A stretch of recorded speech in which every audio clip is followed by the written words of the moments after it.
وقال عليه الصلاة والسلام لغدوة في سبيل الله أو روحا خير من الدنيا وما فيها وقال عليه الصلاة والسلام صلوا كما رأيتموني أصلي أو كما قال عليه الصلاة والسلام. میرے انتہائی محترم دوستو، بزرگوں، بھائیوں، اس وقت کام کرنے والوں کے لیے سب سے بڑی ضرورت باعتبار پورے عالم کے وہ یہ ہے کہ ہماری کام پر بصیرت اور کام کا یقین اور کام کی عظمت دل کے اندر ہونی چاہیے. جس چیز کے اوپر بصیرت نہیں ہوتی اور جس چیز کی عظمت دل کے اندر نہیں ہوتی، آدمی اس سے فائدہ نہیں حاصل کر پاتا. فائدہ کے حاصل کرنے کے واسطے استفادے کے لیے عظمت کا ہونا ضروری ہے، محبت کا ہونا ضروری ہے، یقین کا ہونا ضروری ہے. اگر شک ہے تو پھر شک آدمی کو منزل تک پہنچنے نہیں دیتا، بلکہ شک اسے محرومی کی طرف لے جاتا. حضرت اقدس مولانا محمد یوسف صاحب رحمت اللہ علیہ کے بیانات میں بڑی عجیب و غریب چیز ملتی ہے. حضرت بیان میں فرما رہے کہ نبوت میں بھی اور صدیقیت میں بھی دونوں جگہ یہ بات پائی جاتی ہے کہ جتنا مخالف ماحول ہوتا ہے اتنا ہی یقین کام پر پہلے سے زیادہ بڑھتا ہے. عجیب و غریب بات حضرت بیان میں فرما رہے ہیں کہ اصل داعی وہ داعی ہے جتنی اس کی مخالفت کی جائے اتنا ہی اس کا یقین کام پر بڑھتا چلا جائے. اور یہ نبوت میں بھی پائی جاتی ہے چیز اور صدیقیت میں بھی پائی جاتی ہے. حضور اکرم صلی اللہ علیہ وسلم کو چچا جان نے بلوایا، ابو طالب نے، کہ دیکھو تمہاری قوم ہمارے پاس آئی ہے اور وہ یہ کہہ رہی ہے کہ تم ہمارے معبودوں کو غلط مت کہو، تم ہمارے اس طریقے کو غلط مت کہو، تم کوئی نئی بات نہ لاؤ. نعوذ باللہ الزامات حضور اکرم صلی اللہ علیہ وسلم کے اوپر حیات الصحابہ میں نقل کیا ہے. حضرت یہ لگائے اللہ کے رسول صلی اللہ علیہ وسلم کی آنکھوں میں آنسو آ گئے. آسمان دیکھ کر فرمایا کہ تم میں سے کوئی آدمی جا کر سورج سے شعلہ لے کر آ جائے یہ بات ممکن ہے، لیکن جس محنت کو میں لے کر آیا ہوں میں اس محنت سے پیچھے ہٹ جاؤں یہ بات ممکن نہیں. اس بات کو سمجھیے بہت اہتمام کے ساتھ کہ داعی کبھی بھی حال سے متاثر نہیں ہوتا. ہمارا حضرت یہ فرماتے ہیں کہ انبیاء علیہ الصلوۃ والسلام کی نظر وہ حال پہ نہیں ہوتی تھی، بلکہ انبیاء علیہ الصلوۃ والسلام کی نظر وہ منزل پر ہوگی. جس کی نظر حال کے اوپر ہوگی وہ حال سے متاثر ہو جائے، اور جس کی نظر منزل کے اوپر ہوگی اسے کوئی حال متاثر نہیں کرے، اسے کوئی حال متاثر نہیں کرے. انبیاء علیہ الصلوۃ والسلام کسی بھی حالات سے کبھی متاثر نہیں ہوتے. کپڑوں کے اوپر مٹی ڈالی جا رہی ہے، چہرے کے اوپر مٹی ڈالی جا رہی ہے، تھوکا جا رہا ہے. راوی کہہ رہے ہیں کہ میری آنکھوں کا منظر ہے. صبح حضور اکرم صلی اللہ علیہ وسلم دعوت دینا شروع کر دیتے اور کوئی چہرے کے اوپر مٹی ڈال رہا ہے، کوئی کپڑوں کے اوپر تھوک رہا ہے، کوئی کپڑوں کے اوپر مٹی ڈال رہا ہے، چہرے کے اوپر تھوک رہا ہے. بیٹی رو رہی ہے، ابا جان یہ کب تک ہوگا؟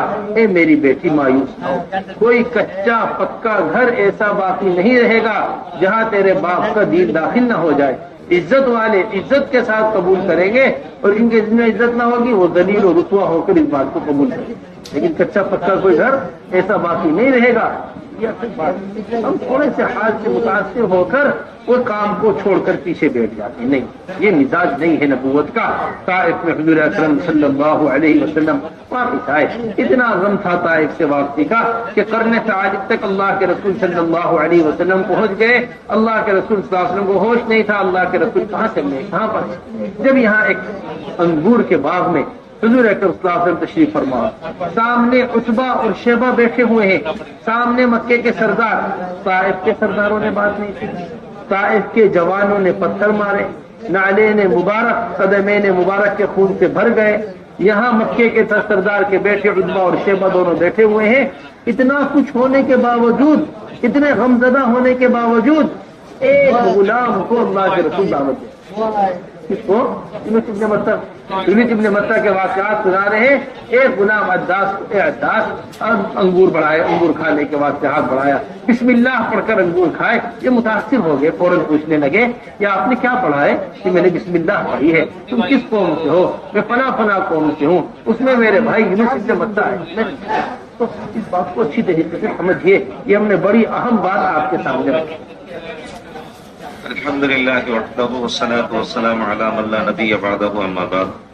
கண்ணியத்துக்குரிய பெரியோர்களே, சகோதரர்களே, முழு உலக அடிப்படையில இந்த வேலை செய்யக்கூடியவங்களுக்கு இந்த வேலையினுடைய கண்ணியம், இந்த வேலையினுடைய பசீரத் என்கிற தெளிவு, இந்த வேலையினுடைய யகீன் அவசியமானதாக இருக்கு. எந்த அளவுக்கு இந்த வேலையினுடைய கண்ணியம், தெளிவு, யகீன் உள்ளத்தில் இருக்குமோ அப்பொழுதுதான் இந்த வேலையில முன்னேறி கொண்டே இருக்க முடியும். எப்போ இந்த வேலையினுடைய கண்ணியம் உள்ளத்துல இல்லையோ, தெளிவு யகீன் இல்லையோ, பிறகு உள்ளத்துல இந்த வேலையின் மேல சந்தேகம் வந்துடும். பிறகு அந்த சந்தேகத்தின் காரணமாக இந்த வேலையின் மூலமாக எதை அடைய வேண்டுமோ அந்த மக்சது மன்றில் அதுவரை இந்த சந்தேகம் நம்மள அடைய விடாது. அதனால ஹஜ்ரத் மௌலானா யூசுப் ஷா ரஹ்மத்துல்லாஹி அலைஹி சொன்னாங்க, நுபுவத்திலையும் சரி சித்திகியத்திலையும் சரி இந்த விஷயம் சொல்லப்பட்டிருக்கிறது. அதாவது எதிர்ப்புனுடைய சூழ்நிலையில தான் யகீன் உருவாகும். ஹாலாத்துகள், நிலைமைகள் எதிராக வரும் பொழுது அந்த இடத்துல தான் நம்மளுக்கு இந்த வேலையினுடைய யகீன் உருவாகும். இது நுபுவத்திலையும் கிடைச்சிருக்குது, சித்திகியத்திலையும் கிடைச்சிருக்கு. அதனால எந்த அளவுக்கு தாயிகள், அல்லாஹ்வுடைய இந்த தீனுடைய வேலை செய்யக்கூடியங்க, அவங்க இந்த ஹாலாத்தை பார்த்து அதிலிருந்து தாக்கம் பெற்றுக் கொள்ளக்கூடாது.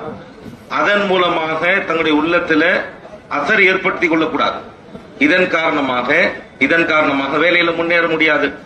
யாரு ஹாலாத்தை பார்க்காம மன்சில பார்ப்பாங்களோ, நாம போக வேண்டிய இடத்தை பார்ப்பாங்களோ, அவங்க முன்னேறி கொண்டே போவாங்க. அதற்கு முஹம்மது ரசூலுல்லாஹி ஸல்லல்லாஹு அலைஹி வஸல்லமுக்கு இப்படிப்பட்ட மகூல் வந்தது. அவங்களுடைய தந்தையினுடைய சகோதரர் அபூ தாலிப் அவரிடத்துல மக்காவுடைய காபிர்கள் எல்லாம் வந்து முறையிட்டாங்க. நபி ஸல்லல்லாஹு அலைஹி வஸல்லம் அவர்கள் மேல குற்றச்சாட்டுகள் வச்சாங்க. நீங்க எங்களுடைய தெய்வங்களை திட்டாதீங்க, நீங்க எங்களுடைய மார்க்கத்தை குறை சொல்லாதீங்க என்பதாக என்னென்ன எல்லாமே இல்லையோ அதை எல்லாத்தையும் சொன்னாங்க, குற்றச்சாட்டுகள் முன் வச்சாங்க. அப்ப அந்த நேரத்துல முஹம்மது ரசூலுல்லாஹி சொன்னாங்க, நபி ஸல்லல்லாஹு அலைஹி வஸல்லம் அவர்களுடைய தெளிவு, நபி ஸல்லல்லாஹு அலைஹி வஸல்லம் பார்வை அந்த மஞ்சளின் மீது இருந்தது, மக்சதின் மீது இருந்தது. அப்ப நபி ஸல்லல்லாஹு அலைஹி சொன்னாங்க, நீங்க சூரியனிலிருந்து வீசக்கூடிய ஒளி கதிர்களை கொண்டு வந்து கூட கொடுக்கலாம், அது கூட சாத்தியம், என்னால இந்த வேலையை விட முடியாது என்பதாக சொன்னாங்க. இப்ப தாயிகளுக்கு ஹாலாத்தின் மீது அவர்களுக்கு பாதகமான சூழ்நிலையில தான் யகீன் உருவாகும். அவங்களுக்கு அதுல உறுதித்தன்மை ஏற்படும். ரசூலுல்லாஹி ஸல்லல்லாஹு அலைஹி வஸல்லம் அவங்க காலையிலிருந்து இரவு வரை வேலை செஞ்சுட்டே இருக்கிறாங்க, தீனுடைய வேலை. ராவி சொல்றாங்க, சில பேர் நபி அவர்களுடைய ஆடையின் மீது மண்களை தூவினாங்க, நபி அவர்களுடைய முகத்துல மண்ணை அள்ளி தூக்கி வீசினாங்க, நபி அவர்களுடைய முகத்துல துப்புனாங்க. இது எல்லா நிலைமைகள். நபி அவர்களுடைய குழந்தை பார்த்துட்டு, பெண் குழந்தை அழுகிறான், அதை பார்த்துட்டு சொன்னாங்க, என்னுடைய மகளே, நீ இதை பார்த்து கை சேதப்பட்டுறாத, இதை பார்த்து மனசு விட்டுறாத. ஒரு காலம் வரும், அந்த காலத்துல உன்னுடைய தந்தை கொண்டு வந்த இந்த மார்க்கம் எல்லா வீடுகள்லையும், அது சாதாரண குடிசை வீடாக இருந்தாலும் சரி, கோபுரமாக இருந்தாலும் சரி, எல்லா வீடுகள்லையும் இத அல்லாஹ் நுழைக்காமல் விடமாட்டான். என்ன நுழையும் பொழுது யார் கண்ணியத்தோடு இருக்கிறாங்களோ அவங்க கண்ணியத்தோடு இதுல நுழைவாங்க, யார் கண்ணியத்தை விரும்பலையோ அவங்க கேவலப்பட்டு இதுல நுழைஞ்சே தீருவாங்க என்று அதை சொன்னாங்க. அதே போல தாயிஃபோட பயணம் சாதாரணமானது இல்ல. பலவிதமான ஹாலாத். முஹம்மது ரசூலுல்லாஹி ஸல்லல்லாஹு அலைஹி வஸல்லம் அங்குள்ள தலைவர்கள் பேச்ச கேட்கல, வாலிபர்கள் அடிச்சாங்க. இந்த அளவுக்குன்னு சொன்னா நபி அவர்கள் திரும்பி வரும் பொழுது ரொம்ப நேரம் வரைக்கும் தாங்க எந்த பக்கம் போயிட்டு இருக்கிறோம், எங்க நடந்து போயிட்டு இருக்கோம் தெரியாத அளவுக்கு நபி அவர்களுடைய நிலைமை ஆயிப்போச்சு. நபி அவர்களுடைய உடம்புல அடி, அதன் காரணமாக ரத்தம் ஏற்பட்டு அவருடைய கால்கள், 2 கால்களும் நிறைஞ்சு போச்சு, 2 செப்பல்களும் இருக்குது, அப்படி ரத்தத்தால நிறைஞ்சு போயிடுச்சு. அந்த சந்தர்ப்பத்துல ஒரு தோட்டத்துல உட்கார்ந்தாங்க ரசூலுல்லாஹி ஸல்லல்லாஹு அலைஹி வஸல்லம், திராட்சை தோட்டத்துல. அப்போ அங்க உத்பா இருக்கா, ஷைபா இருக்கிறான். ஒரு பக்கம் மக்காவுடைய அந்த காபிர்கள், இன்னொரு பக்கம் தாயிஃபினுடைய அவர் தலைவர்கள், அவங்க பேச்ச கேட்கல, வாலிபர்கிட்ட அடிச்சாங்க. இத்தனை நிலைமை காலையிலிருந்து சாயந்தரம் வரைக்கும். அந்த நிலைமையில ரசூலுல்லாஹி ஸல்லல்லாஹு அலைஹி வஸல்லம் அங்க இருக்கக்கூடிய ஒரு பணியால் அடிமை, அந்த அடிமைக்கு தாவத் கொடுக்கிறான். அத்தாஸ் என்கிற அடிமை அந்த அடிமைக்கு தாவத் கொடுக்கிறான். அந்த சந்தர்ப்பத்துல அந்த அத்தாஸ் இருக்கிறாரே, அவர் சாப்பிடும் போது பிஸ்மில்லா சொல்லி சாப்பிட்டார். அப்புறம் ரசூலுல்லாஹி ஸல்லல்லாஹு அலைஹி வஸல்லம் கேட்டாங்க, நீங்க என்ன சொல்லி சாப்பிட்டீங்க? சொன்னாங்க பிஸ்மில்லான்னு சொல்லி. பிறகு இது எப்படி தெரியும், நீங்க எந்த ஊருக்காரரு, எந்த கபீலாக்காரரு? அவர் சொன்னார், நான் இன்னென்ன கோத்திரத்தார், இன்னென்ன ஊர். உடனே ரசூலுல்லாஹி ஸல்லல்லாஹு அலைஹி வஸல்லம் சொன்னாங்க, என்னுடைய சகோதரர் யூனுஸ் இப்னு மத்தா அங்கதான் இருந்தாங்க என்பதாக சொல்லி அவருக்கு தாவத் கொடுத்தாங்க. ஆக கணவன்களை பெரியவர்கள சொல்லி ஹாலாத்துகள்ல தான் தாய்களுக்கு இந்த வேலையில யகீன் உண்டாகும், அதே போல உறுதி ஏற்படும். அதனால தாய்கள் ஹாலாத்தை கொண்டு மாறிடக்கூடாது, ஹாலாத்துல முத்தாசிர் ஆயிடக்கூடாது. நம்முடைய நோக்கம், நம்முடைய பார்வை மக்சதின் மீது இருக்கும். पूरे आलम के एतबार से इस वक्त काम करने वालों को और खास तौर से जिम्मेदारों को जो अपने अमले को मुतवज्जे करने की जरूरत है बातिल से मुकाबले के लिए, वो आमाल दावत के जरिए ही हो सकता है। इसको अच्छी तरीके से दिल के अंदर समझना चाहिए और समझना चाहिए। हमारा हज़रत बड़ी अहम बात इसके ऊपर फरमाते हैं कि इस जमाने में, बल्कि हर जमाने में, बातिल का जो सबसे पहला हमला होता है वो लालच का हमला होता है। बातिल लालच देकर अपनी तरफ बुलाता है गरीब तबके के लिए।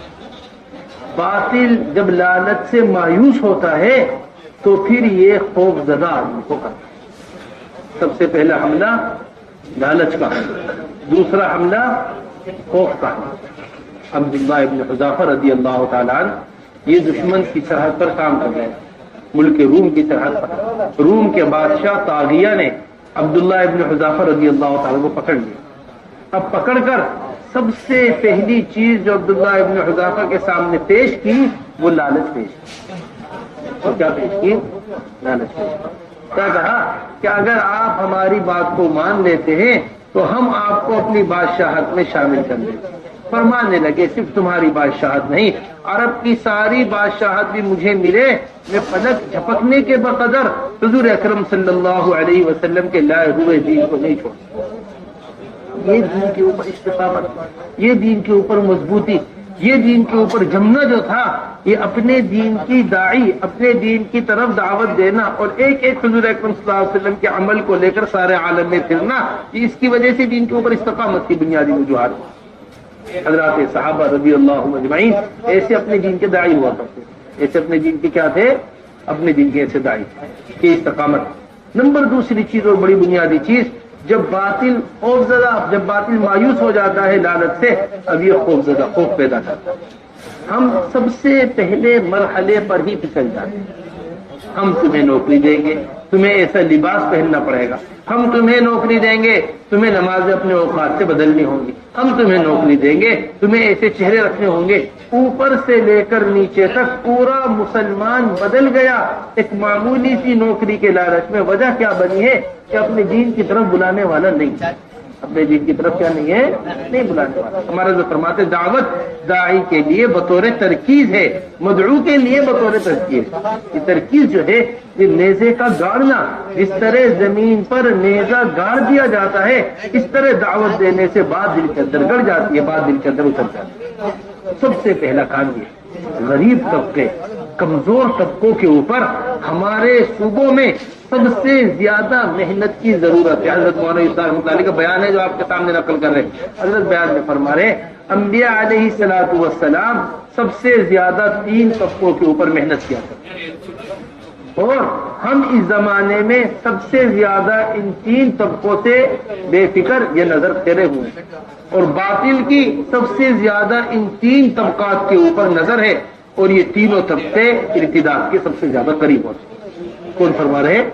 हजरत जी मौलाना यूसुफ साहब। जी गरीब बात वाकई इस जमाने पर गौर करें अगर बैठकर तो ये तीनों चीजें नजर आती। सबसे पहला तबका गरीब तबका, गुर्बत। नंबर दूसरी किस्म जो है वो जिहालत, और नंबर तीसरी किस्म जो है वो फुर्सत। गुर्बत, जिहालत और फुर्सत, ये 3 ऐसे मरज हैं, ये 3 ऐसी परेशानियां हैं, जो 3 ऐसी कमजोरियां हैं जिस पर बातिल सबसे ज्यादा हमला है। आप पूरा आलम फिर कर देखिए, इस वक्त बातिल का सबसे बड़ा हमला वो गरीब तबके के ऊपर हमला है। माल खर्च करते हैं ताकि इनके दीन को खरीद लें, माल खर्च करते हैं ताकि इनके दीन को बदल दें, माल खर्च करते हैं ताकि इनके दीन को ऐसा कमजोर बना दिया जाए कि जैसा हम दीन चाहते हैं ऐसा दीन तुम इख्तियार करो। ये कौन है? ये बातिल के आलमी सतह पर मिल, दूसरी चीज है गुर्बत और फुर्सत, जो फारिग आदमी है बातिल इसे अपने अंदर ले लेता है। और तीसरी और सबसे बड़ी कमजोरी आलमी सतह में जो मुसलमानों के अंदर पाई जा रही है वो अपने दीन से जिहालत है। अपने दीन से क्या है? अपने दीन से जिहालत, दीनी एतबार से दीन से दूर होना। और ये जिहालत सबसे बड़ी हलाकत की वजह है, और ये जिहालत सबसे बड़ी हलाकत की वजह। கணிதகுரி சோர்லே உலகளாவிய அடிப்படையில இந்த வேலையில நம்ம எந்த அளவுக்கு யக்கீனோடு வேலை செய்யுமோ அந்த அளவுக்கு உறுதி ஏற்படும். அதே நேரத்தில் பாத்தில் இந்த உம்மத்தின் மீது உழைப்பு செய்யறவங்க மீது முயற்சி செய்யக்கூடிய நேரத்தில், தாக்குதல் தொடுக்கக்கூடிய நேரத்தில் ஆரம்பமாக லாலச் என்று சொல்லக்கூடிய ஆசையூட்டுதல், ஆர்வமூட்டுதல், பேராசை காட்டுதல், இதன் மூலமாக தாக்குதல் தொடுப்பாங்க, இதன் மூலமாக முயற்சி செய்வாங்க. எப்ப அதிலிருந்து அவங்க நிராசை ஆவாங்களோ, நம்ம ஆசை ஏற்படுத்தியும் பேராசை காட்டி இவங்க வழிக்கு வரல அப்படின்னு எப்ப தெரியுதோ பிறகு அவங்க பயமுறுத்தாட்டக்கூடிய நிலைக்கு வந்துருவாங்க. பயமுறுத்தாட்டக்கூடிய நிலையில எல்லா காலகட்டத்திலையும் இதுதான் நடந்து கொண்டிருக்கிறது. இன்றைக்கும் அதேதான்.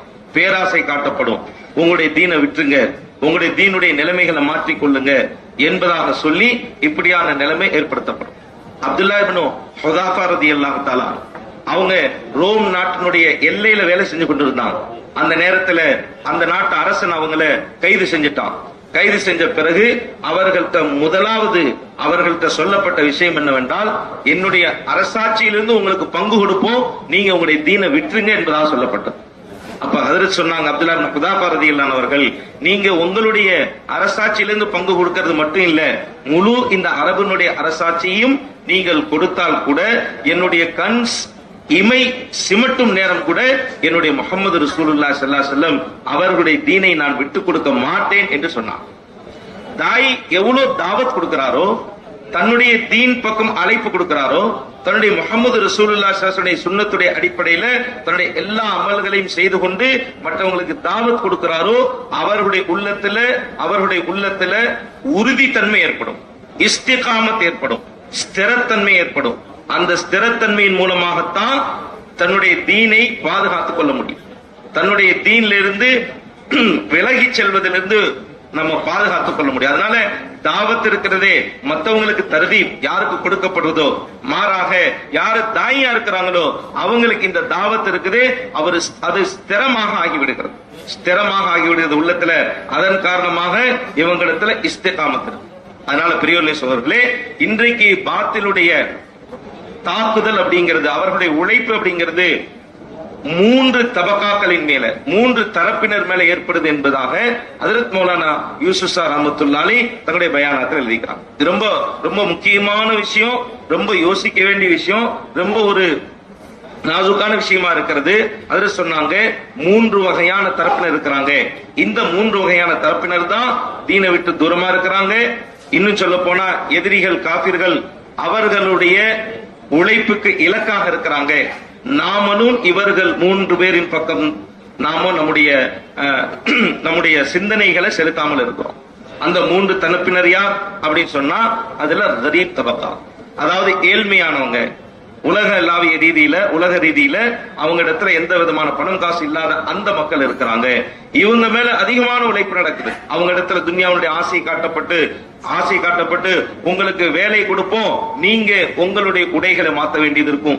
நான் உங்களுக்கு வேலை கொடுப்போம், நீங்க உங்களுடைய தொழுகையினுடைய நேரங்களை மாற்றிக்கொள்ள வேண்டியது இருக்கும். நாங்க உங்களுக்கு வேலை கொடுப்போம், நீங்க உங்களுடைய தீனை நாங்கள் சொல்ற மாதிரி தேர்ந்தெடுக்க வேண்டியது இருக்கும். இப்படியாக சொல்லி அந்த முதலாவது தபக்கான் மேல உழைப்பு செய்யப்படுகிறது. அதே போல 2வது தரப்பினர் யார் என்று சொன்னால், ஜிஹாலத்துல உள்ளவங்க, அறியாமையில உள்ளவங்க, தீனுடைய அடிப்படையில ஜிஹாலத்துல யார் இருக்கிறாங்களோ மிகப்பெரிய அபாயத்துல இருக்கிறாங்க. இவங்க மேலேயும் உழைப்பு செய்யப்படுகிறது. 3வது இருக்கிறது ஃபுர்சத். யாரெல்லாம் சும்மா இருக்கிறாங்களோ, யாரெல்லாம் ஃபாரிகா இருக்கிறாங்களோ, யாரெல்லாம் வேலை இல்லாம இருக்கிறாங்களோ அவங்களையும் பாத்தில் தன் பக்கம் இழுத்துக் கொண்டிருக்கிறது. அவங்களையும் பாத்தில் ஆக உழைப்புங்கிறது நாம இந்த 3 பேரின் பக்கம், இந்த 3 தரப்பினர் பக்கம் நம்முடைய சிந்தனைகளை செலுத்தவே இல்லை, நம்முடைய திசை ஆக்கவே இல்லை, நாம இவங்களை விட்டு தூரமா இருக்கிறோம். ஆனா பாத்தில் இந்த 3 தரப்பினர் மேல உழைப்பு செஞ்சு கொண்டே இருக்கிறான். काम के ऊपर इस्तिकामत, काम के फवायद और काम पर जमना ये उस वक्त तक नहीं हो सकता जब तक काम के मिजाज से ना हो। हर काम का एक मिजाज हो, जब उस मिजाज से काम हट जाता है तो फिर काम करने वाले भी काम से हट जाते हैं। काम का मिजाज ये सबसे बुनियादी चीज। हमारे हज़रत फरमाते हैं कारे नबूवत के वास्ते सबसे बुनियादी शर्त वो मिजाज नबूवत का होना। इसके वास्ते कारे नबूवत, नबियों वाले काम के वास्ते नबियों वाला मिजाज चाहिए। हजरत मौलवी साहब फरमाया करते थे एक होता है मिजाज सियासत, एक होता है मिजाज नबूवत। ये काम मिजाज सियासत से नहीं चलेगा, ये काम तो मिजाज नबूवत से चलेगा। क्या फर्क है दोनों? मिजाज नबूवत, मिजाज सियासत में अमले से काम करवाया जाता है। सियासी लोग आपको कभी भी मुश्किल जगह पर नजर नहीं आए।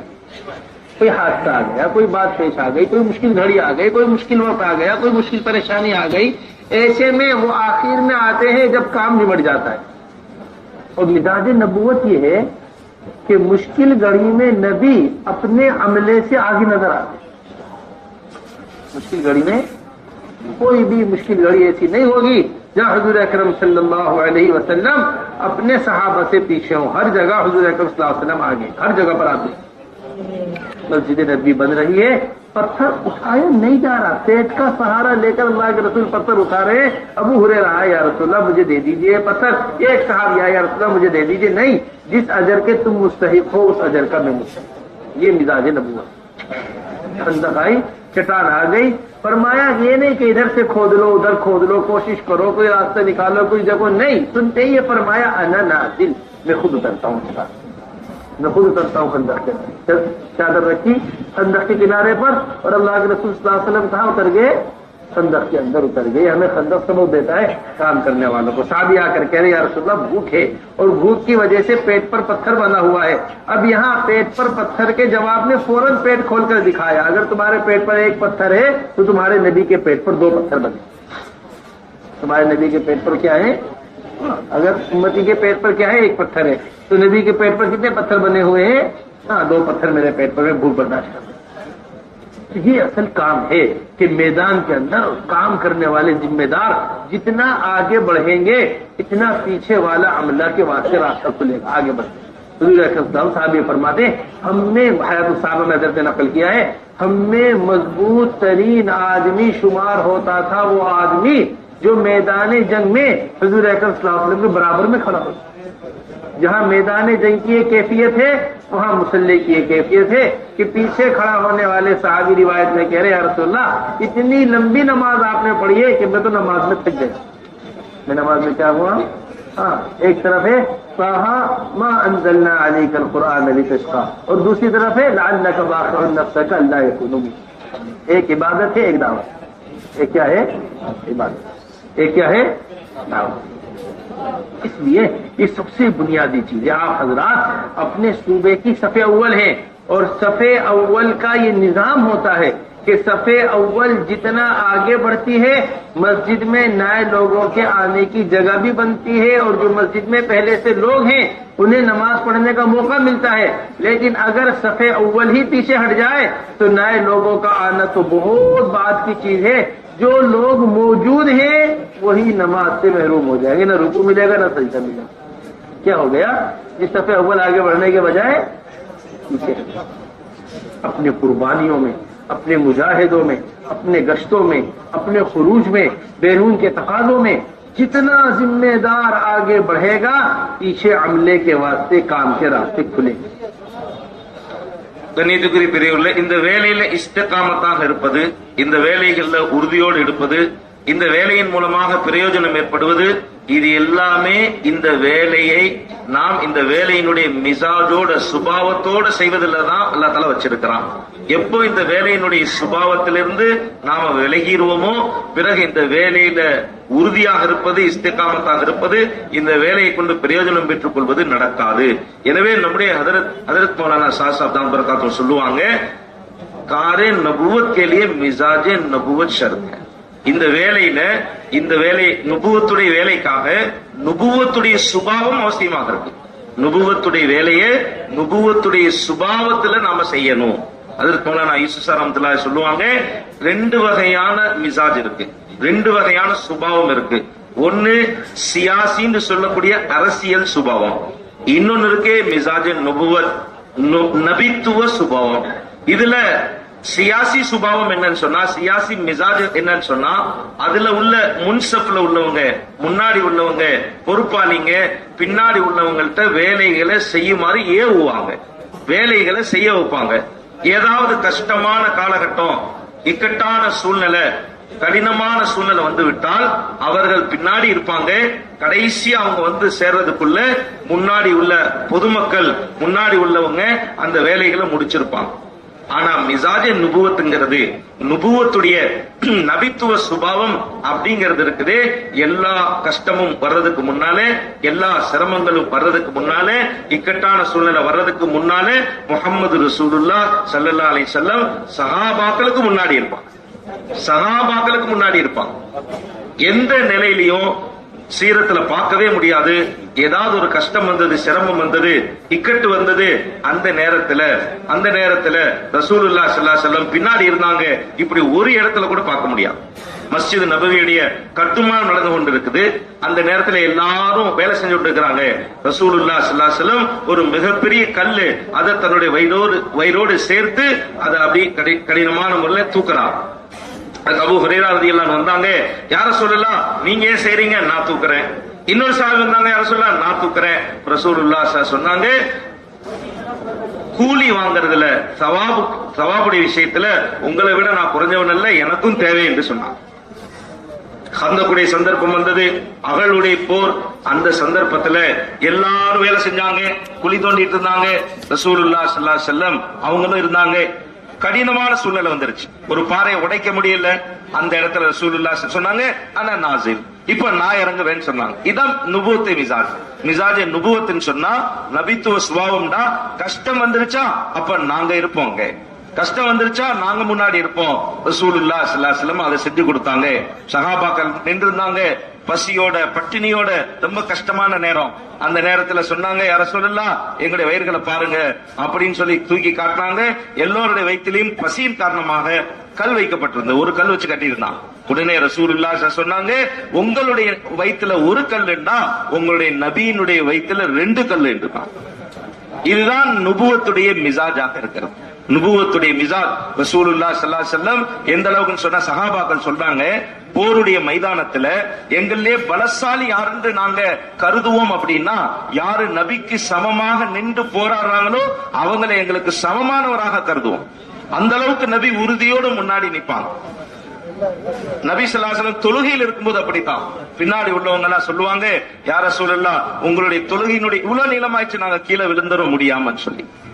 ஒரு பக்கம் தாஹா சூரால அல்லாஹ் தஆலா நபியினுடைய இபாதத்து எவ்வளவு உறுதி மிக்கது அதையும் சொல்றான். இன்னொரு பக்கம் தாவத்தை அல்லாஹ் தஆலா சொல்றான்.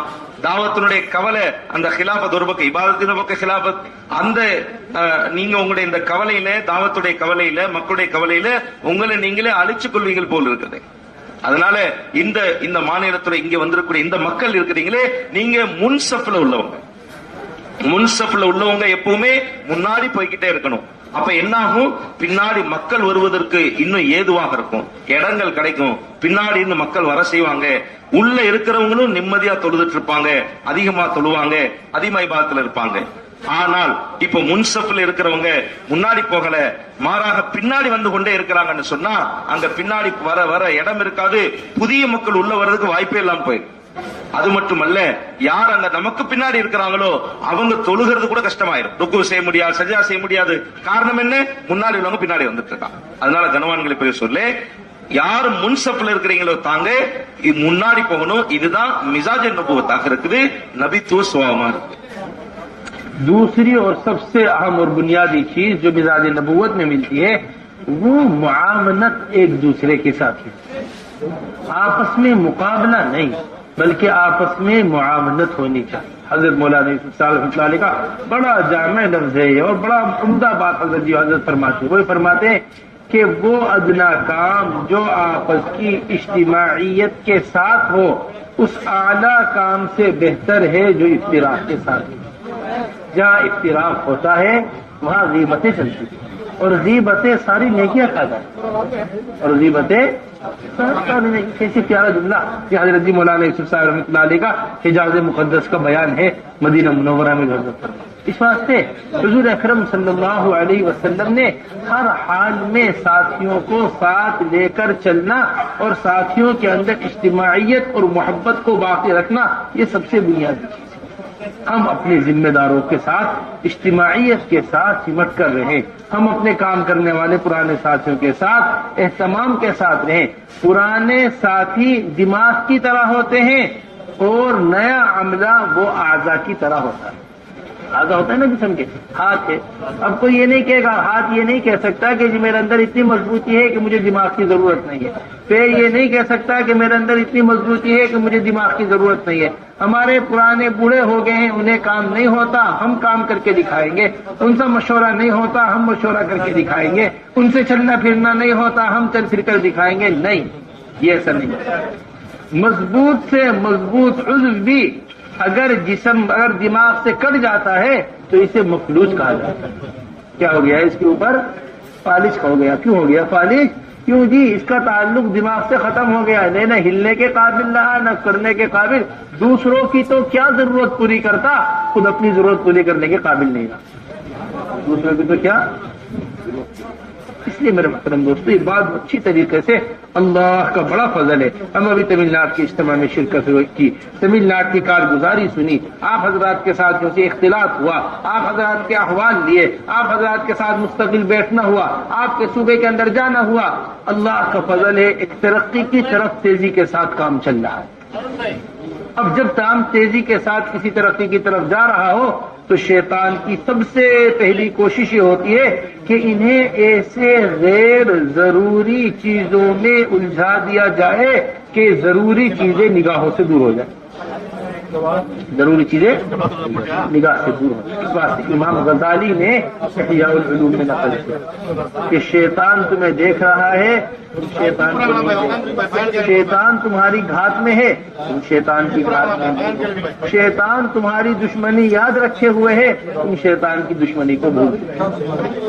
शैतान की दुश्मनी को वैसे इस बात के ऊपर आदमी को हमारा काम करने वाला जो अमला है, काम करने वाले जो साथी हैं, ये यकसू होकर काम की तरफ मुतवज्जे हों और इतना सुबह से लेके शाम तक अपने आप को इंफिरादी दावत के अंदर, सुबह से लेके शाम तक दावत के तकाजों के ऊपर, सुबह से लेके शाम के तकाजों अपने दावत के उमूर के ऊपर इतना अपने आप को मशगूल रखें कि सर खुजाने की फुर्सत न बाकी।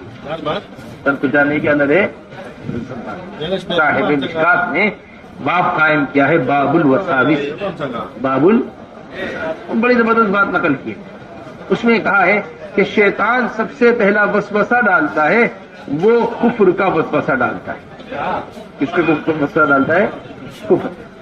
इसमें कामयाबी नहीं मिल पाती, फिर अगला हमला करता है बिदात का। क्योंकि बिदात ऐसी चीज है कि उसे इंसान गलत को सही समझकर करता है। अगर इंसान सही गलत को गलत समझे तो उसके छोड़ने की उम्मीद है, लेकिन अगर गलत को ही सही समझ ले तो छोड़ने की उम्मीद खत्म हो जाती है।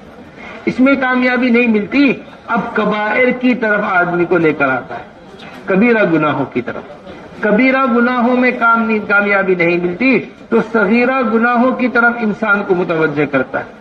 सगीरा गुनाहों में कामयाबी नहीं मिलती तो इश्तिगाल बिल मुबाहात, ऐसे मुबाह कामों में आदमी को लगाने की कोशिश करता है कि वो इबादत से महरूम हो जाए, इबादत का मौका न ले।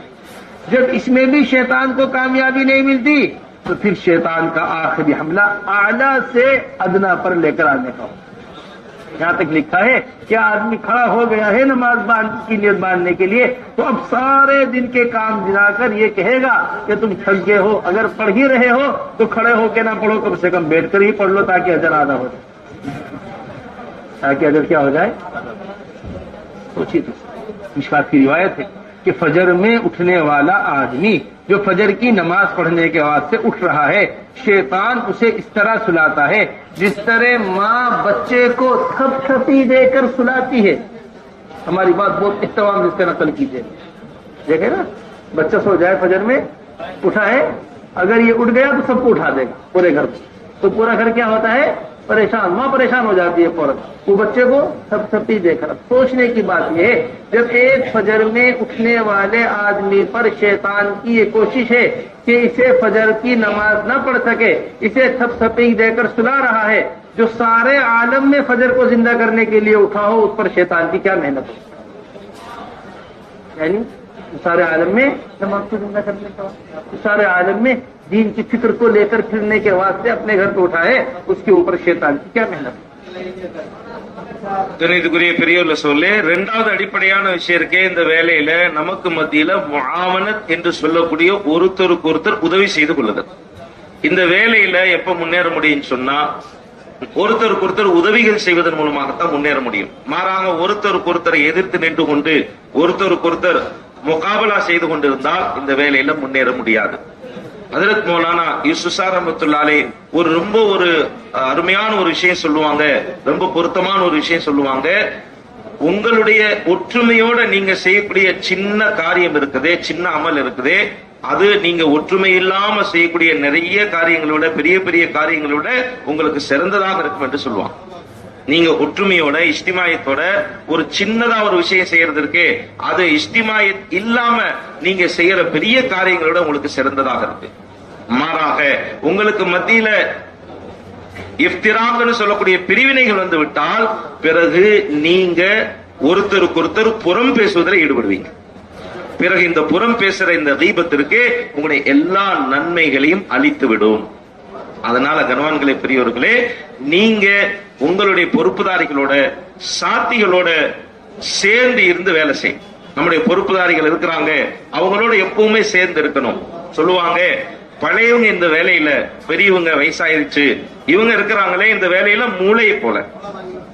யாரு இந்த வேலையில பின்னாடி வந்தவங்க இருக்கிறாங்களோ, சிறிய வயதுடையவர்கள் இருக்கிறாங்களோ, இவங்க பின்னாடி வந்தவங்க புதியவர்கள், இவர்கள் உடல் உறுப்புகளை போல. எப்பவுமே உடல் உறுப்புகள் மூளையோடு தொடர்பில் இருக்கணும். மூளையினுடைய தொடர்பில் இருந்தால் அந்த உறுப்புகள் சரியான முறையில் வேலை செய்யும்.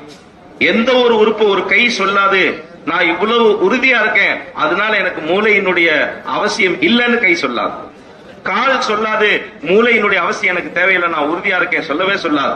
ஒரு கால் அப்படி மூளையிலிருந்து அந்த உறுப்பு துண்டிக்கப்பட்டு விட்டால், அந்த உறுப்புக்கும் அந்த மூளைக்கும் கனெக்ஷன் இல்லைன்னு சொன்னா, பிறகு அந்த உறுப்பு இருக்கே அது ஊனமுற்றதாக மாறி, அதனால அசைய முடியாது, அதனால எந்த வேலையும் செய்ய முடியாது.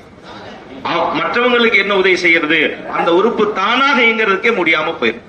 அதனால கண்ணியத்துக்குரிய பெரியோர்களே, நாம இந்த வேலையில இருக்கும் பொழுது நம்முடைய பழையவங்களோட நாம சேர்ந்து இருக்கணும். அவங்க மூல மாதிரி, நாம உறுப்புகள் மாதிரி இல்ல. இப்படி இல்ல, அவங்கனால மஷூரா செய்ய முடியல, நான் மஷூரா செஞ்சு காட்டுறேன். அவங்கனால குரூஜ் போக முடியல, நாங்க குரூஜ் செஞ்சு காட்டுறோம். அவங்கனால இந்த காரியம் செய்ய முடியல, நாங்க செஞ்சு காட்டுறோம். அப்படி இல்லவே இல்லை. கணவான்களே, பெரியவர்களே, நாம எப்பவுமே அல்ஹம்துலில்லாஹ் அவங்களோட சேர்ந்து இருக்கணும். இப்போ நம்முடைய சஃபர் வந்தோம், நம்ம தமிழ்நாட்டுக்கு வந்தோம், உங்களுடைய ஜோடுக்கு வந்தோம், உங்களோட உட்கார்ந்தோம், உங்களுடைய நிறைய இஹ்திலாப் கலந்துரையாடணும், உங்களுடைய கார்குசாரிகளை கேட்டோம். உங்களுடைய கார்குசாரி அல்ஹம்துலில்லாஹ் முன்னேற்றத்தை நோக்கி ரொம்ப வேகமா போயிட்டு இருக்கு. முன்னேற்றத்தை நோக்கி அல்ஹம்துலில்லாஹ் ரொம்ப வேகமா போயிட்டு இருக்கு. ஆனா இந்த நேரத்துல ஷைத்தான் இருக்கிறானே, தேவையில்லாத விஷயங்களை வச்சு உங்களுடைய உள்ளங்கள்ல குழப்பங்களை உண்டாக்குறான். உங்களுடைய உள்ளங்கள்ல குழப்பத்தை ஏற்படுத்தக்கூடியதாக மாறிடுவான். அதனால இந்த நேரத்துல நம்முடைய வேலைகள் நல்ல உயர்ந்த நிலையில போயிட்டு இருக்குது. ஷைத்தான் இருக்கிறானே, இப்படியான நிலையில வஸ்வாசுகளை போட்டு இப்படி செஞ்சிருவான். கிதாப் மிஷ்காத்துல ஒரு பாப் இருக்கு, பாபுல் வசாவிஸ். அதாவது ஷைத்தானுடைய ஊசலாட்டங்கள் சம்பந்தமா அதுல இருக்கு ரொம்ப ஒரு அருமையான விஷயம் சொல்லப்பட்டிருக்கு. ஷைத்தான் என்ன செய்வானா, அடியார்களை முதலாவதாக குஃபுருடைய ஊசலாட்டத்தை போடும். ஏதாவது வகையில இவர் காபிராயிரணும், பிறகு அதிலிருந்து தப்பிச்சு வந்துட்டாரு, அதுல அவர் மாட்டலைன்னு சொன்னா அடுத்ததாக ஷைத்தான் என்ன செய்வான் அப்படின்னு சொன்னா பிதஅத் சம்பந்தமாக ஊசலாட்டத்தை போடுவான். எப்படியாவது பிதஅத்துல மாட்டிடணும். அதாவது பிதஅத் இருக்கிறது எப்படிப்பட்டதுன்னு சொன்னா, அது ஒரு தவறுன்னு விளங்கிட்டா ஓகே, சரின்னு விளங்கிட்டா சரிதான். ஆனா தவற சரின்னு விளங்கிட்டா பிறகு அவருக்கு வெளியே வர்றதுக்கு வாய்ப்பே இல்லாம போயிடும்.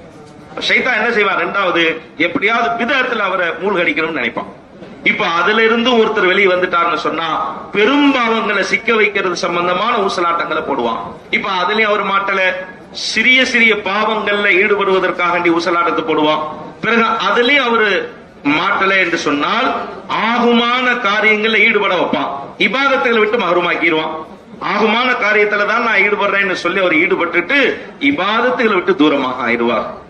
அதையும் தாண்டி அவர் வந்துட்டார்னு சொன்னா அல்லா தர்ஜான்னு ஒண்ணு இருக்குல்ல, ஒரு காரியத்திலையும் உயர்ந்த தர்ஜா, அதுல இருந்து கொஞ்சம் கீழே இறக்கி அதனால கொண்டு வந்து விட்டுருவான். நின்னு தொழுதுட்டு இருப்பாரு, இப்ப அவரை உட்கார்ந்து தொழுக வச்சிருவான். நின்னு தொழுதுட்டு இருப்பாரு, அவர் என்ன செய்வான், உட்கார்ந்து தொழுக வச்சிருவான். இப்படியாக ஷைத்தான் இருக்கிறானே, இப்படியான நிலையில தேவையில்லாத விஷயங்கள்ல நம்மள மூக்க நுழைய வச்சு நம்முடைய சிந்தனைகளை திருப்ப முயற்சி செய்வான். இமாம் கஸாலி ரஹ்மத்துல்லாஹி அலைஹி சொன்னாங்க, ஷைத்தான் அது மட்டும் இல்ல, ஷைத்தான் வந்து ஃபஜருக்கு தூங்கிட்டு இருக்கிற பொழுது தூங்குறதுக்கு எழுந்திருக்க நினைக்கிறாரு. அப்ப அந்த நேரத்தில் என்ன செய்வான், ஷைத்தான் என்ன செய்வான், தூங்க வைப்பான். எந்த மாதிரி தூங்க வைப்பான், எப்படி ஒரு குழந்தைய தாய் தட்டி கொடுத்து, ஏன்னா அந்த சின்ன குழந்தை இருக்குதே முழிச்சிருச்சுன்னு சொன்னா அது மட்டும் தூங்காம இருக்காது, பாக்கி எல்லாரையும் வீட்டுல இருக்கிற எல்லாரையும் எழுப்பி விட்டுரும். விட்டு அந்த மாகுலே கொஞ்சம் கெடுத்து போட்டுரும். அதனால அந்த அம்மா என்ன செய்வாங்க, தாயார் அந்த குழந்தைய வந்து தட்டி கொடுத்து அப்படி நெஞ்சோட அணைச்சு அந்த குழந்தையை தூங்க வைப்பாங்க. அது மாதிரி ஷைத்தான் தூங்க வைக்கிறான். யார் ஃபஜ்ருக்கு எந்திரிக்கும் நினைக்கிறாங்களோ அவங்கள தூங்க வைக்கிறான். அதே நேரத்தை கொஞ்சம் யோசிச்சு பாருங்க, பூரா உலகத்தில் உள்ள அத்தனை முஸ்லிம்களும் எந்திரிச்சு தொழுகக்கூடியவங்களாக ஆயிரணும் என்று நினைக்கக்கூடிய ஒரு தாய்க்கு அவன் எவ்வளவு முயற்சி செய்வான். பூரா உலகத்துல இருக்கக்கூடியவங்களை எப்படியாவது முழிக்க வச்சு தொழுக வைக்கணும்னு நினைக்கிறவங்க அவங்கள தூங்க வைக்கணுங்கிறதுக்காக எவ்வளவு முயற்சி செய்வான் என்பதை நம்ம சிந்திச்சு பார்க்கணும். इसलिए मेरे मोहतरम दोस्तों बुजुर्गों, हुजूर अकरम सल्लल्लाहु अलैहि वसल्लम ने इस हाल के मुकाबले का हल उम्मत को बताया कि हजरत ने बाकायदा हयात सहाबा में बाप कायम किया है कि जब फितनों के जमाने बढ़ जाए तो इनमें आदमी को क्या करना चाहिए, आदमी को ऐसे में क्या करना चाहिए। बाकायदा बाप हजरत ने कहा कायम किया है, हयात सहाबा के अंदर वो ये बाप कायम किया है कि जब फितने बढ़े तो आदमी अपने अल्लाह के रास्ते में निकलने के बढ़ा दे, और अल्लाह के रास्ते में निकलने के खुरूज को क्या कर दे, ज्यादा कर दे। ये कबीला बनु मुरैसी पर एक अंसारी और एक मुहाजिर के दरमियान हल्का सा झगड़ा हो गया। वो कहने लगे कि ये पानी मैं पिलाऊंगा ऊंट को, पहले मैं पिलाऊंगा। अंसार में कहा या लल अंसार, मुहाजिरीन ने कहा या लल मुहाजिरीन। इन्होंने मुहाजिरीन को बुलाया, इन्होंने अंसार को। एक मामूली सी बात थी, अल्लाह के रसूल ने आए, तशरीफ लाए, सारी बात आपस में खत्म होगी। लेकिन अब ये बात मुनाफिकीन ने पकड़ ली, कौन इज्जत वाले हैं, कौन जिल्लत वाले हैं, मदीने जाके कौन किसको निकालेंगे, जिल्लत वाले इज्जत वाले जिल्लत वालों को निकालेंगे। बात बढ़ती चली गई। अल्लाह के रसूल तशरीफ फरमाए, साहब या रसूलल्लाह इजाजत दीजिए मैं इस मुनाफिक का असर उड़ा दूं। फरमाया क्या तुम इससे मान दो, घर में कहूंगा। जी या रसूलल्लाह। अब ये बात पूरी हुई थी कि उमर इब्न खत्ताब रज़ियल्लाहु अन्हु, या रसूलल्लाह आप मुझे इजाजत दीजिए मैं इसको कत्ल करता हूँ। अल्लाह के रसूल ने फरमाया क्या तुम वाकई ऐसा करोगे? मैं जी हाँ मैं ऐसा करूंगा। फरमाया चलो चलने का हुक्म दे। चलते रहे, एक दिन पूरा चले, दूसरे दिन पूरा चले। अल्लाह के रसूल ने इतना चलाया कि हज़रात सहाबा फरमाते हैं कि जब हमने मदीने के करीब जाकर अल्लाह के रसूल ने पड़ाव का हुक्म दिया तो हमारे जिस्म जमीन को बाद में लगे, पहले ही हमें नींद में आकर दबोच दिया। जिस्म नींद को इतना थका दिया अल्लाह के रसूल ने चला दिया। इसलिए मेरे दोस्तों खुरूज देखिए, इस बात को कैसे तर्जुमा करेंगे अच्छी तरह, इसका तर्जुमा अच्छी तरह कीजिए। जुमूद से बढ़कर कोई हाल नहीं है और खुरूज से बढ़कर उस हाल का कोई हल नहीं। जुमूद से बढ़कर कोई हाल नहीं, जुमूद से बढ़कर कोई हाल नहीं है और खुरूज से बढ़कर उस हाल का कोई हल नहीं। जिस हाल में भी अल्लाह के रास्ते में कदम उठाया जाएगा, अल्लाह तबारक व तआला उस हाल को अपनी कुदरत से दूर कर दे। கண்ணியத்துக்குரிய சொல்லே எல்லா நிலைமைகளுக்கும் நபி ஸல்லல்லாஹு அலைஹி வஸல்லம் தீர்வு சொல்லி இருக்கிறார். இந்த வேலையில வரக்கூடிய எல்லா நிலைமைகளுக்கும் எல்லா ஃபித்னாக்களுக்கும் ஒரே தீர்வு என்ன அப்படின்னு சொன்னா அல்லாஹ்வுடைய பாதையில வெளியாகும். அல்லாஹ்வுடைய பாதையில வெளியாகிறத அதிகப்படுத்துறது. நிலைமைகள் நிறைய வருது, இப்ப அதனுடைய தீர்வு என்ன? அல்லாஹ்வுடைய பாதையில வெளியாகிறத அதிகப்படுத்துவது. ஒரு போரினுடைய சந்தர்ப்பத்துல ஒரு அன்சாரி சஹாபி, ஒரு முஹாஜிர் சஹாபி, அவங்க இடத்துல ஒரு சின்ன விஷயம், தண்ணி குடிப்பாற்ற விஷயத்துல நான் தான் முதல்ல செய்வேன்னு சொன்னாங்க. இவங்க சொன்னாங்க நான் செய்வேன். இப்படியாக அவங்க பேசிக்கொண்டு இருக்கும் பொழுது பேச்சு தடித்து போச்சு. அதற்கு பிறகு இவர் கூப்பிட்டாரு, யாலல் அன்சார், அன்சாரிகளே ஒன்று சேருங்கள். இவர் கூப்பிட்டாரு, முஹாஜிரீன்களே ஒன்று சேருங்கள். இந்த சந்தர்ப்பத்துல முனாஃபிக்கள் உள்ள பூந்துட்டான். முனாஃபிக்கள் பூந்துட்டு அந்த விஷயத்தை இன்னும் பெருசாக ஆக்கினாங்க. யாருன்னு பாத்திரலாம், நம்ம மதீனாக்காரங்க, நம்ம அன்சாரிகள், நாம் யாரு கண்ணியமானவங்க யாரு இழிவானவங்க, நாம இது திரும்ப ஊருக்கு போன பிறகு கண்ணியமானவங்க எல்லாம் சேர்ந்து இந்த இழிவானவங்களை பூரா வெளியாக்குவோம் அப்படி எல்லாம் பேச ஆரம்பிச்சிட்டான். இப்படி பேசி பேசி சண்டை முத்தி போச்சு. ஒரு கட்டத்துல சண்டை வர்ற மாதிரியான ஒரு நிலைமை. அப்புறம் ரசூலுல்லாஹி ஸல்லல்லாஹு அலைஹி வஸல்லம் வந்தாங்க. அப்போ அந்த நேரத்துல இதை விசாரிச்சுட்டு இருக்கும் பொழுதே சஹாபாக்கள் சொல்ல ஆரம்பிச்சாங்க, அந்த முனாஃபிக்கள் சம்பந்தமா அவங்களுடைய தலையை நான் சீவிடுறோம், நாங்க வெட்டிடுறோம். அது உமர் இப்னு கத்தாப் சொன்னாங்க. வந்து சொன்னாங்க நான் இவருடைய தலையை சீவிடுறேன்னு சொல்லி. உடனே ரசூலுல்லாஹி சொன்னாங்க, உண்மையா அப்படி செய்வீங்களான்னு கேட்டா ஆமான்னு சொன்னாங்க.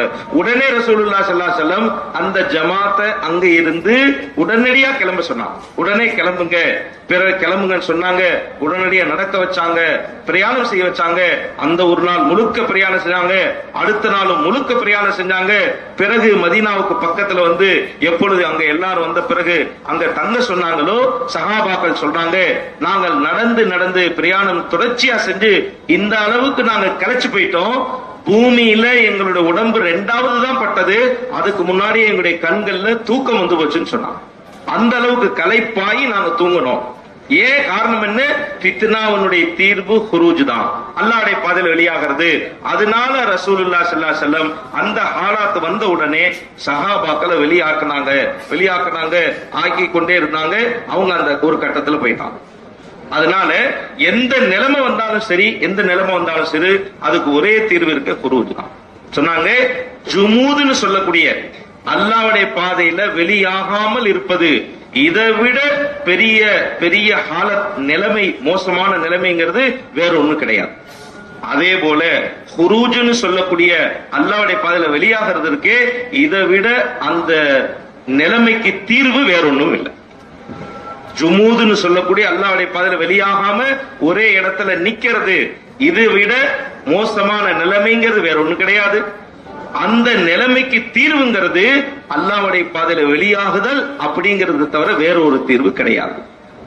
आप हजरात को निजामुद्दीन बुलाने का असल मकसद वो सिर्फ ये नहीं कि मकामी काम कैसे करना है, मस्जिद के 5 अमाल क्या हैं, घरों की तालीम कैसे करनी है, महाना मस्जिदवार जोड़ कैसे होता है, चश्मही जोड़ कैसे होता है, आप हमारे पास आए पूरी तरतीब अपने पास लिख कर ले जाए, ये आप हजरात को बुलाने का मकसद ही नहीं। इसे अच्छी तरह समझिए। आलमी मरकज में आने का मकसद और आलमी मरकज में बुलाने का असल बुनियादी मकसद वो आप हजरात से सारे आलम के तकाज़ों का पूरा करवाना है। सारे आलम के सारे आलम के तकाज़े को पूरा कराना हमारे सूबा तमिलनाडु में वो सलाहियत अल्लाह ने रखी। सारे आलम में तमिलनाडु के लोग, जिस हज़रत कारगुजारी में फरमा रहे थे कि सारे आलम में तमिलनाडु के लोग दुनिया कमाने के वास्ते जा रहे। किसके वास्ते जा रहे? दुनिया कमाने के वास्ते। 20-20, 25-25 साल एक साहब मिले, वो कहने लगे, शायद तमिलनाडु के ही थे, कहने लगे कि इतने साल से मैं यहाँ हूँ। हमने पूछा कितना वक्त हुआ शादी को? कहने लगे जी मेरे 25 या 30 साल हो गए शादी को। हमने कितना वक्त घर वालों के साथ गुजारा? जी 30 साल में 30 महीने बीवी के साथ गुजारे। सोचिए जब 11 महीने घर वालों से दुनिया के वास्ते आदमी दूर रह सकता है हर साल, तो 4 माह दीन के वास्ते हर साल दूर क्यों नहीं रहते? क्या वजह है इसकी, हमें समझाए बात। दोनों एक ही सूबे का रहने वाले आदमी, एक ही इलाके के रहने वाले आदमी। इसलिए मेरे मोहतरम, इस बात को दिल के ऊपर सबसे पहले एहतमाम से दीजिए कि ऐसा सारे आलम के तकाजे इस वक्त आप हजरात की तरफ मुतवज्जे हैं। हमारे पुराने काम करने वाला हमला इनके ऊपर हर तीसरे साल ऐसा निजाम कायम किया जाए कि बड़े खर्चों के साथ सारे आलम के अंदर जाने का निजाम। கண்ணியத்துக்குரிய பெரியவர்களே, உங்களை இங்க நிசாமுதீனுக்கு கூப்பிடுறதுடைய நோக்கம், நீங்க உங்களுடைய ஜமாத்துகளை எப்படி அமைக்கணும், உங்களுடைய மஷூராக்களை எப்படி செய்யணும், உங்களுடைய ஜோடுகளை எப்படி நடத்தணும், உங்களுடைய 3 மாதத்துக்கு இருக்கிற ஜோடுகள் எப்படி நடத்தணும், இந்த வேலையினுடைய தர்த்தீபாத்துகளை ஹிதாயாத்துகளை எழுதிட்டு போறது, அதற்காக வேண்டி இங்க கூப்பிடல. அது மட்டும் நோக்கம் இல்ல. உங்களை இங்க கூப்பிடுறதனுடைய நோக்கம் உங்கள் மூலமாக முழு உலகத்தினுடைய தக்காதாவை பூர்த்தி செய்ய வைக்கிறது. உங்க மூலமாக உலகத்துடைய தக்காதாக்கள் என்னென்ன இருக்கோ அந்த தக்காதாக்கள்ல உங்களை பயன்படுத்துறது. இப்ப கூட காரூசாரில கூட அதற்கு சொன்னாங்க, உங்களுடைய தமிழ்நாட்டுடைய மக்கள் இந்த வளைகுடா நாடுகள்ல எவ்வளவு காலங்கள் துன்யாவை சம்பாதிக்கிறதுக்காக போயிருக்கிறான். அல்லாஹ் தஆலா நிறைய திறமைகளை வச்சிருக்கிறான். உங்க தமிழ்நாட்டுடைய மக்கள்கிட்ட அல்லாஹ் நிறைய சலாயத்துல வச்சிருக்கான், அல்லாஹ் திறமைகளை வச்சிருக்கான், தகுதிகள் அல்லாஹ் வச்சிருக்கிறான். ஒருத்தர் சந்திச்சோம், கிட்டத்தட்ட 30 வருடமாக. எவ்வளவு வருஷமா இருக்கிறீங்க? அவர் சொன்னாரு, அவரு தமிழ்நாட்டுக்காரர் தான், 30 வருடமாக இருக்கிறார். கல்யாணம் ஆயிருச்சு. இப்ப எவ்வளவு நாள் நீங்க வீட்டுக்கு கொடுத்தீங்க? அவர் சொன்னாரு, இந்த 30 வருடத்துல என் மனைவியோட நான் 30 மாதங்கள் இருந்தேன். ஒரு மனிதர் கல்யாணமான பிறகு அவர் வெளிநாட்டுல இருக்கிறாரு, ஒரு வருஷமும் 1 மாசம் மட்டும் மனைவிக்கு, பாக்கி 11 மாசம் மனைவி விட்டு வீட்டை விட்டு தூரமா இருக்க முடியும் சொன்னா, ஒரு வருஷமும் 4 மாசம் அல்லாஹ்வுடைய பாதையில தியாகம் செய்யறதுக்கு அவர்னால முடியாதா என்ன?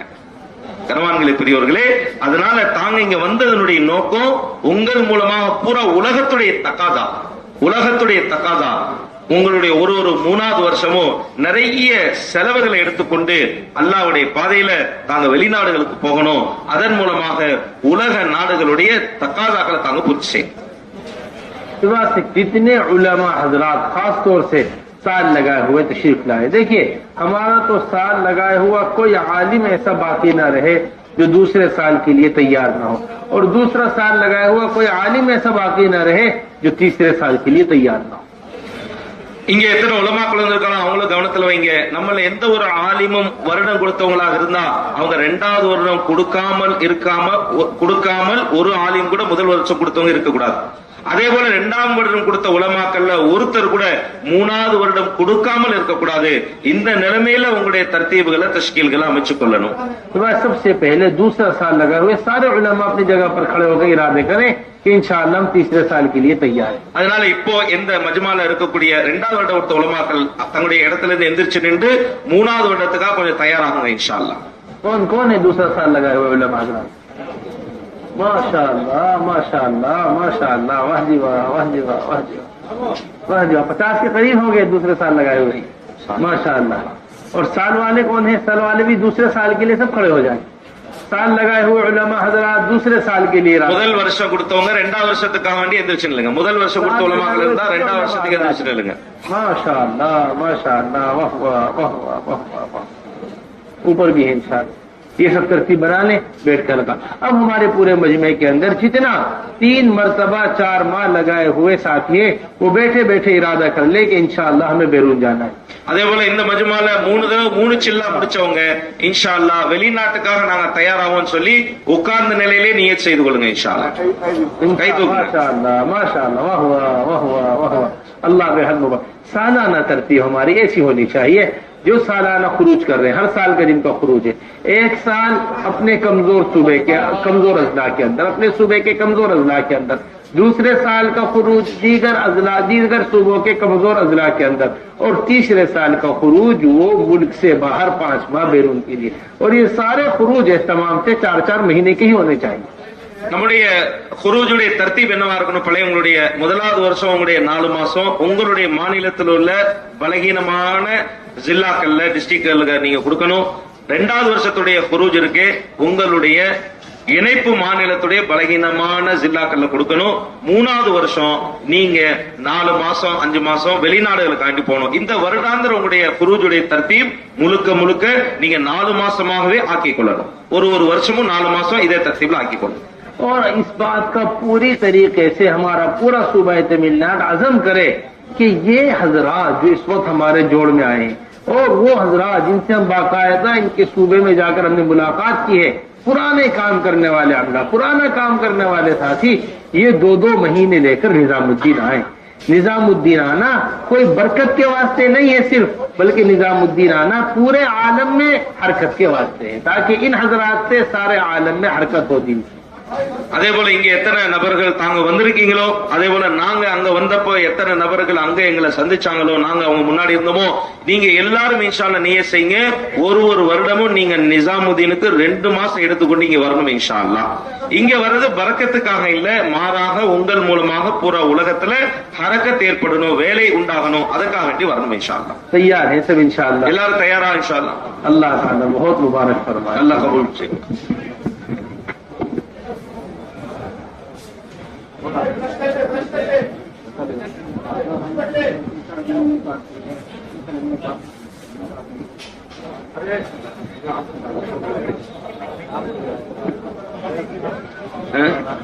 இமாம் கசாலி ரஹ்மத்துல்லாஹி சொன்னதை விட்டு போச்சு. அவங்க சொன்னாங்களாம், கிதாப்ல எழுதி இருக்கு, ஷைத்தான் உங்களை பார்க்கறான், நீங்க அவனை பார்க்கறது இல்ல, நீங்க அவனை எதை பார்க்கறதா, நீங்க அவனுடைய சூழ்ச்சிகளை பார்க்கறது இல்ல, அவன் உங்களை பார்த்து கொண்டு இருக்கிறான் அப்படிங்கிற விஷயம் சொன்னாங்க.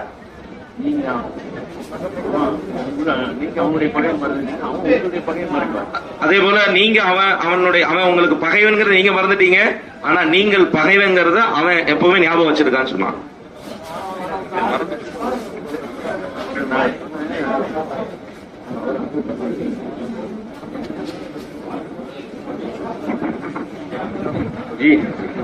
இப்ப உட்கார்ந்து பாக்கி இருக்கிறதெல்லாம் பூர்த்தி செய்து கொள்ளுங்க. இந்த குருஜுடைய தர்த்தீப், 2 மாசத்துடைய தர்த்தீப், இங்க இருந்தே நம்ம என்ன செய்யணும், அசாயங்கள் எடுக்கணும். ஏற்கனவே நம்ம பொறுப்புதாரி வந்து உங்க முன்னாடி சொன்னாங்க, இங்க இருந்தே வெளிநாட்டுடைய ஜமாத்துகள் அசாயம் நம்ம எடுத்துக்கொள்ளணும். செய்வோமா இன்ஷா அல்லாஹ்?